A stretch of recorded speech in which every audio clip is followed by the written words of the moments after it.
Story को समझते हैं कि read polity from politics. Politics को समझो, पॉलिटी को अपना तुम समझ से चल जाओगे। पॉलिटिक्स को देखो गौर से, मतलब अलग नहीं कर सकते दोनों को। तो घटना तुमको सुना रहे थे हम कि इंदिरा गांधी वाली, कि इस स्टोरी में खाली हम जो पॉइंट देख रहे हैं खाली तुम लोग देखते चले जाओ। कहानी ले रहे हैं इंदिरा गांधी की। इंदिरा गांधी हम लोग सब जानते हैं, हमारी पीएम थी। इंदिरा गांधी की स्टोरी में आया क्या कि एक state high court of Allahabad,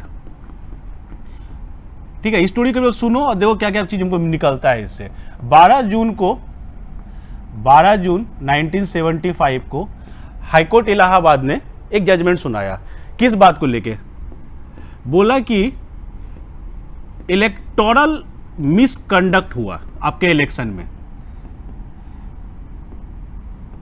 ठीक है। आपका जो इलेक्शन हुआ उसमें इलेक्टोरल मिसकंडक्ट हुआ, मतलब क्या हुआ कि आप डिस्क्वालीफाई होने वाली हैं। अरे डिस्क्वालीफाई कैसे हो सकता है, ये तो चुनाव से आ रहा है। तो आर्टिकल नंबर 102 बोलता है डिस्क्वालिफिकेशन ऑफ एमपी, पढ़ाया है हमारे आर्टिकल में। चलो ठीक है, हम पढ़ने की बात ही नहीं कर रहे, हम कहानी की बात कर रहे हैं। तो हाईकोर्ट ने, इलाहाबाद हाईकोर्ट ने इंदिरा गांधी के खिलाफ एक जजमेंट सुनाया। जजमेंट में बोल दिया कि आपका चुनाव में इलेक्टोरल मिसकंडक्ट हुआ था। 12 जून को यह फैसला आता है 1975 में। और उसी टाइम पर एक नेता है आपके पास, जयप्रकाश नारायण, ठीक है। जयप्रकाश नारायण जमा करते हैं, स्टूडेंट को बनाते हैं बिहार छात्र संघर्ष समिति, बिहार छात्र संघर्ष समिति, ठीक है। अब बना के बोलते हैं चलो दिल्ली, जिस पीएम पर हाईकोर्ट का डिसीजन हो चुका है, चलो दिल्ली हम लोग संघर्ष करेंगे, ठीक है। जयप्रकाश नारायण निकल गए दिल्ली के लिए, 10-12 लाख की भीड़ वहां पहुंच गई, ठीक है। अब यहां पर ऑब्वियस बात है इंदिरा गांधी को टेंशन होगा, एक तो हाईकोर्ट ने डिसीजन सुना दिया, ऊपर से एक नेता भी पहुंच गया भीड़ लेके, अब टेंशन में आ गई, दिमाग लगाई, एक वर्ड पकड़ ली, article number 352, that is national emergency. बोली कि नेशनल इमरजेंसी घोषित कर दो देश में, ठीक है। आर्टिकल 352 बोलता है नेशनल इमरजेंसी, बोली कि घोषित कर दो नेशनल इमरजेंसी। तो अरे कैसे कर दोगे तुमको ग्राउंड बताना पड़ेगा ना, क्यों, क्या हुआ, आखिर तुमको इमरजेंसी क्यों लगाना है। तो वर्ड लिखा हुआ था, इसमें लिखा हुआ था इंटरनल डिस्टर्बेंस, ठीक है, लिखा हुआ इंटरनल डिस्टर्बेंस। अब क्या होता है इंटरनल डिस्टर्बेंस भाई? जैसे तुम मान लो तुम गया तुम सब्जी खरीदने के लिए बाजार में, ठीक है, तुम सब्जी खरीदा, बगल में 4 आदमी लड़ाई करना शुरू कर दे, अपने माथा फटाफटी शुरू कर दे, वो भी इंटरनल डिस्टर्बेंस है। तुम्हारे घर के सामने में कोई लड़ ले, तुम्हारे घर के बगल में कोई गाली गलौज चिल्ला रहा है 5-6 आदमी मिलके, वो भी डिस्टर्बेंस है। डिस्टर्बेंस तो कुछ भी हो सकता है, तो बोले इंटरनल डिस्टर्बेंस हो गया, 10 लाख लोग जमा हो रहा है, इंटरनल डिस्टर्बेंस हो गया।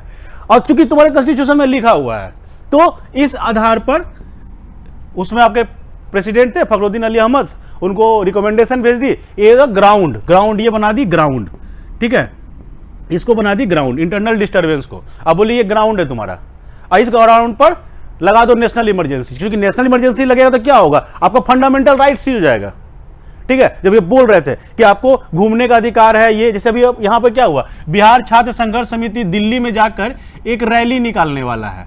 तो क्वेश्चन पूछेगा ना कि आप रैली निकालने वाले हैं, तो कैसे रैली निकाल सकते हैं, क्या अधिकार है आपके पास? तो बोलता है नहीं, मेरे पास फंडामेंटल राइट है, हमारे पास फंडामेंटल राइट है, आर्टिकल नंबर 19, ठीक है। सब क्लॉज 1, 2, 3, 4 क्या बोलता है, राइट टू फ्रीडम, हम बोल सकते हैं, हम सभा कर सकते हैं, तो हम ये ऑर्गेनाइजेशन बना सकते हैं, तो हम घूम सकते हैं, अधिकार है मेरे पास। तो रैली निकालने का अधिकार मेरे पास संविधान लिख के दिया है, और अगर इमरजेंसी घोषित हो जाएगी तो फंडामेंटल राइट ऑटोमेटिकली सीज हो जाएगा। यानी कि जो रैली तुम निकाल के दो, कहां से कहां पॉलिटिक्स कहां हो रहा है कि ये रैली निकालकर इंदिरा गांधी पर अटैक करने वाला है।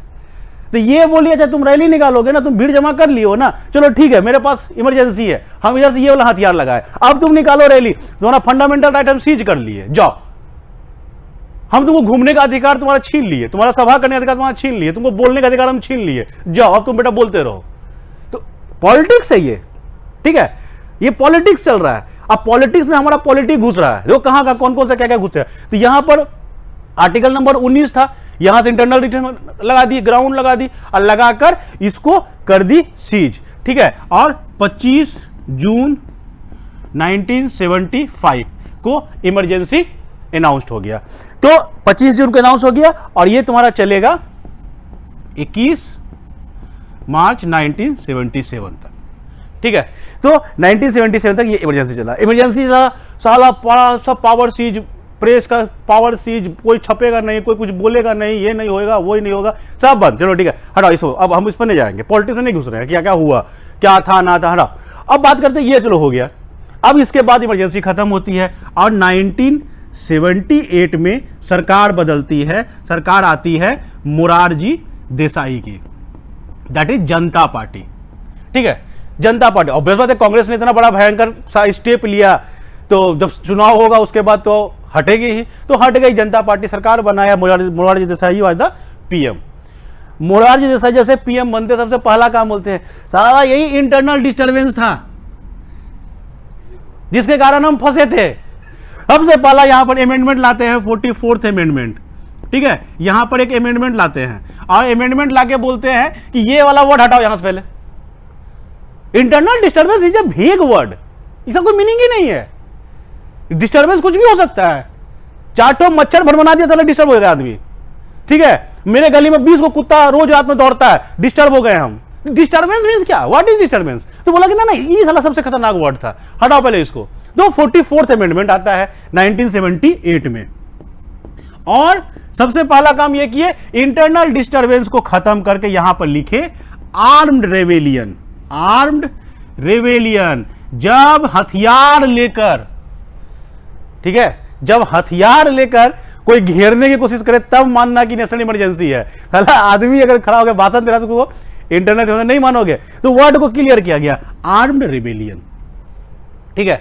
और इस प्रकार से ये वाला हटा यहां से। अब देखो, ये तो तुमको पॉलिटिक्स समझाया, क्या था कहानी में था कि इंदिरा गांधी एक नेता है, इधर से एक नेता खड़ा हुआ है जयप्रकाश नारायण, ये इस पर अटैक करना चाहते हैं, तो ये इधर से पलटवार की वगैरह वगैरह, अब फाइनली करूँ। अब इतना चीज पढ़ने के बाद अगर हम अपने पॉलिटी को पढ़ के हम क्या क्या पढ़े, क्या क्या चीज सीखे हम यहां पर, तो तुम यहां पर देखोगे कि अगर हम यहां पर पॉलिटी के अगर कंक्लूड करना चाहें तो हम क्या क्या किए, ठीक है। एक तो यहां पर एक वर्ड सीखे हम लोग, इलेक्टोरल मिसकंडक्ट, यानी कि इस वर्ड के आधार पर ये ग्राउंड है। आर्टिकल नंबर 102 को जान गए, जो बोलता है डिस्क्वालिफिकेशन ऑफ एमपी, यानी कि डिस्क्वालीफाई भी हो सकता है एमपी, जिसका एक ग्राउंड ये भी है, ठीक है। अब कौन फैसला सुना रहा है? कोर्ट फैसला सुना रहा है, यानी कोर्ट के पास पावर है इन मामलों को हस्तक्षेप करने की, यानी इलेक्शन के प्रोसीड्यूर में कोर्ट भी इन्वॉल्व रहेगा। तो एक आर्टिकल यहां सीख गया तुम बैठ के 102, अब 102 तुम नहीं भूलेगा।